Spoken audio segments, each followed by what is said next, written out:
Esto es sobre una introducción a las funciones generales de neurología.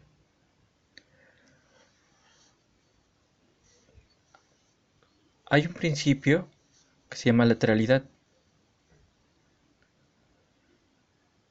en el cual el cerebro humano, a diferencia de otros animales, funciones del lado izquierdo,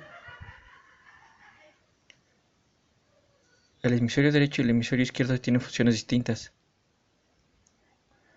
El hemisferio izquierdo tiene que ver con el lenguaje, el hemisferio derecho tiene que ver con el espacio. Y cuando hablamos de motricidad y percepción, una lesión en el hemisferio izquierdo se va a manifestar en el lado derecho. Alteraciones en el hemisferio derecho van a manifestarse en el lado izquierdo. Cuando alguien presenta alteraciones en el hemisferio izquierdo, se mantiene una conciencia de esa alteración, cosa que no sucede cuando hay lesiones en el hemisferio derecho, en la cual se ha perdido esa función.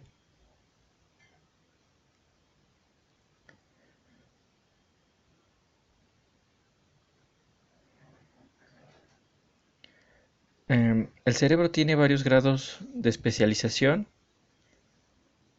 A estas especializaciones tienen que ver con las zonas secundarias y las zonas terciarias. El primer área que vamos a ver es el lóbulo occipital, que tiene que ver con percepción visual. La segunda área que vamos a ver es el lóbulo temporal, que tiene que ver con percepción auditiva. Este lóbulo parietal, que tiene que ver con percepción sensorial y organización. El lóbulo prefrontal, que tiene que ver con motricidad y control de los impulsos. Y el lóbulo frontal, que tiene que ver con la regulación y verificación del comportamiento. Cuando hay alteraciones en el lóbulo frontal, no hay una regulación del comportamiento. Lesiones en el lóbulo occipital, usualmente hay una pérdida de la percepción visual. La primera alteración que se puede ver es la mianopsia, en la cual una lesión que tiene que ver en el lóbulo occipital, hemisferio izquierdo, se pierde la mitad derecha visual de ambos ojos. La agnosia espacial unilateral es una lesión en el lóbulo occipital, hemisferio derecho,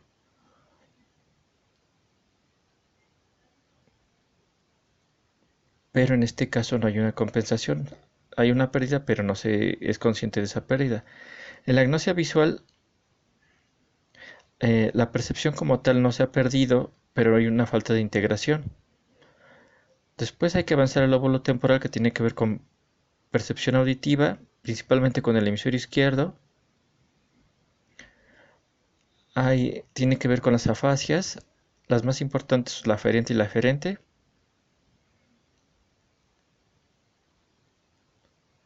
En la afasia aferente, las funciones motrices están intactas, pero hay una pérdida del lenguaje. En la afasia aferente hay una alteración, el lenguaje se mantiene intacto, pero no hay una motricidad adecuada.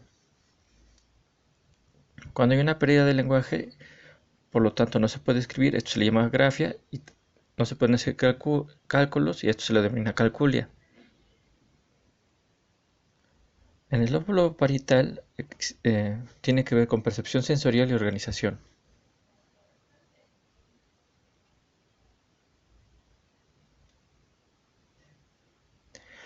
Antes de avanzar, hay una alteración que se llama amusia, que tiene que ver con el lóbulo temporal, en este caso hemisferio derecho, y hay una incapacidad para percibir la música por la pérdida de la integración del ritmo. Ahora, si en el lóbulo parietal, la primera alteración que se puede ver es la prosopagnosia o agnosia de los rostros, en la cual hay una correcta percepción, pero no hay una integración, y por lo tanto se pierde la percepción del rostro. Hay una alteración muy interesante que tiene que ver, o que se denomina apraxia construccional, que tiene que ver con el sentido de orientación. No hay un sentido de derecha-izquierda, arriba-abajo, este-oeste, y posiblemente una forma menos marcada de esta alteración es la dislexia. Hay otra alteración que se llama apraxia aferente o manapala, en la cual hay una pérdida de la percepción sensorial y por lo tanto no hay una correcta ejecución de la motricidad. Sin importar el tamaño, el movimiento va a ser inadecuado. Luego está el síndrome de Herrmann. No se pueden ubicar los dedos y por lo tanto no se pueden nombrar los dedos. Es una incapacidad para nombrar los dedos. En la calculia, cuando tiene que ver con el lóbulo parietal,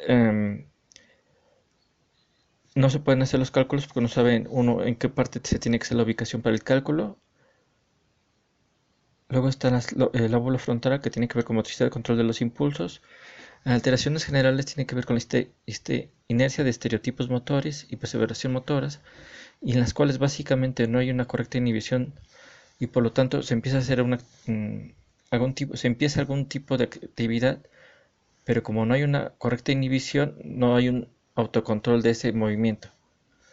Luego finalmente están los lóbulos frontales, que tienen que ver con la regulación y verificación del comportamiento. Alteraciones generales está la ecopraxia, el síndrome apático akinésico abólico y el síndrome frontal. En el síndrome apático kinésico abólico, como su nombre lo dice, hay una apatía, hay una falta de movimiento y hay una falta de hambre. En estos casos, las personas muestran apatía, falta de movimiento y falta de... el hambre no es suficiente para que se muevan.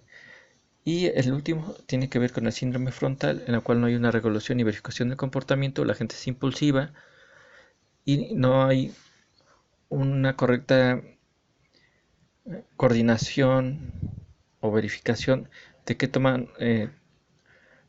decisiones están tomando por esa impulsividad que se tiene.